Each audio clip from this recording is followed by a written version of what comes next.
किसान भाइयों राम राम। कैसे हैं आप लोग? किसान भाइयों, आज का जो वीडियो है ये कुछ नई दिशा के लिए मैंने वीडियो बनाया है और ये ट्रैक्टर से रिलेटेड बिल्कुल नहीं है, लेकिन किसानों से रिलेटेड है, क्योंकि हम किसान बंदे हैं और हम भी किसान पुत्र हैं। तो हमने सोचा कि कुछ नया आपके लिए कुछ रिसर्च करके आपके लिए लाया जाए।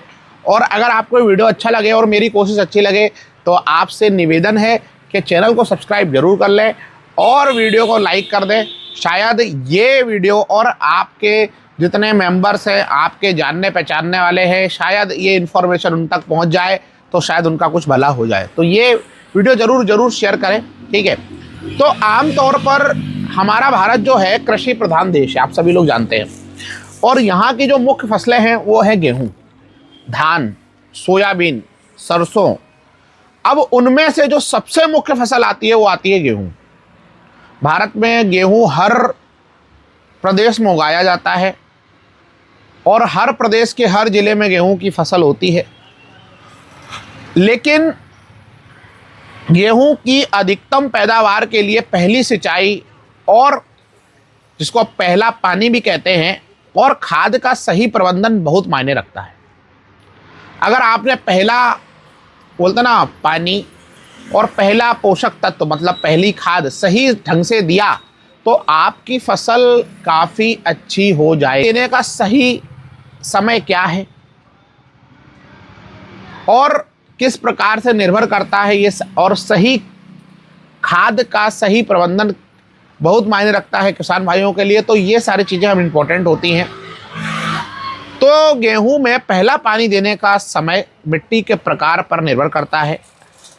अगर बलुई मिट्टी है या हल्की मिट्टी में जहां पानी जल्दी सूख जाता है, आपने देखा होगा जैसे उत्तर प्रदेश में देखा जाए तो वहाँ पर बलुई मिट्टी है, हल्की मिट्टी है और वहाँ पर पानी जल्दी सूख जाता है। आपने देखा होगा बारिश हुई और बारिश का जैसे ही पानी गया थोड़े दिन में, 1-2 दिन में पानी सूख जाएगा, ठीक है।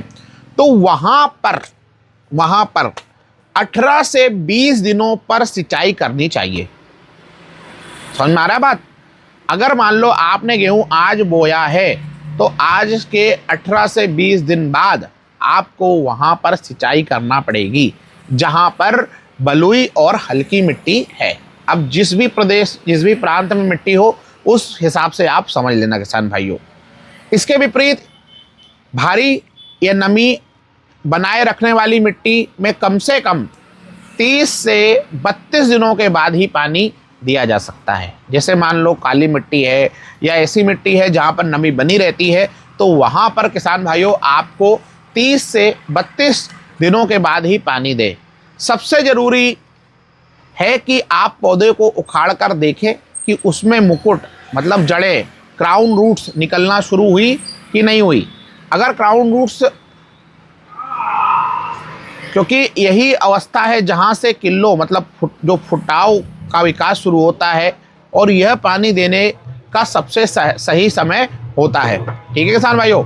यदि आप अधिक उत्पादन के लिए व्यावसायिक खेती कर रहे हैं तो पहले पानी के समय प्रति एकड़ 35 से 45 किलो यूरिया जरूर डालें, ठीक है। यदि आप नॉर्मली व्यवसाय के लिए कर रहे हैं तो आप पहले पानी के समय प्रति एकड़ कितना 35 से 45 किलो यूरिया जरूर डालें। जो बढ़वार और फुटाव के लिए आवश्यक नाइट्रोजन का सबसे अच्छा, सबसे सस्ता स्रोत यहाँ पर अवेलेबल है। यूरिया के साथ आपको 5 से 7 किलो 33% वाला जिंक सल्फेट या 8 से 10 किलो 21% वाला जिंक सल्फेट डालना चाहिए, क्योंकि फास्फोरस का अधिक उपयोग करने वाले खेतों में जिंक की कमी से पीलापन आ सकता है। ये बहुत इंपॉर्टेंट बात बताने जा रहा हूँ किसान भाइयों। किलो की संख्या बढ़ने के लिए 1 किलो सीवीड फर्टिलाइजर 80% शुद्ध का इस्तेमाल अवश्य करें, जिसमें ऑक्सीजन और साइट्रोकाइनिन जैसे हार्मोन्स होते हैं जो जड़ों के विकास एवं फुटाव को तेज से बढ़ावा देते हैं। तो ये चीज़ हमेशा आवश्यक है। जो किसान 100% जैविक खेती कर रहे हैं उनके लिए एक विशेष कल्चर तैयार करना चाहिए। 2000 लीटर पानी में 15 किलो सरसों की खली या 20 से 25 किलो पुराने गोबर के कंडे या 2 किलो गुड़, 5 लीटर छाछ या 1 किलो सीवीड और 1 किलो फुल विक एसिड मिलाकर 7 दिनों के लिए फॉर्मेट करें। फॉर्मेट मतलब उसको रख दें मिला के। इस तैयार जैविक कल्चर को पानी के साथ देने से भी किलो की संख्या में चमत्कारी वृद्धि होती है, क्योंकि किले बहुत जरूरी है भैया, बिना किलो कैसे काम होगा। इस प्रकार पहली सिंचाई पर सही खाद प्रबंधन करके आप अपने गेहूं की फसल में अधिकतम फुटाव मतलब उसको जो किले होते हैं ना, फुटाव बोलते हैं, या उच्च पैदावार को सुनिश्चित कर सकते हैं किसान भाइयों। तो ये एक मेरा सुझाव था। मतलब अगर आपको ये वीडियो अच्छा लगा हो तो चैनल को लाइक ज़रूर कर लें। और जो मैंने आपको बात बताई है किसान भाइयों, शायद हर किसान का एक अपनी अपनी सोच होती है। बहुत सारे बोलेंगे यार ज्ञान दे रहे हैं, लेकिन ये वैज्ञानिक प्रमाणित बातें थी जो मुझे अच्छी लगी और मैंने सोचा कि क्यों ना हमारे किसान भाइयों को ये सजेशन दिया जाए।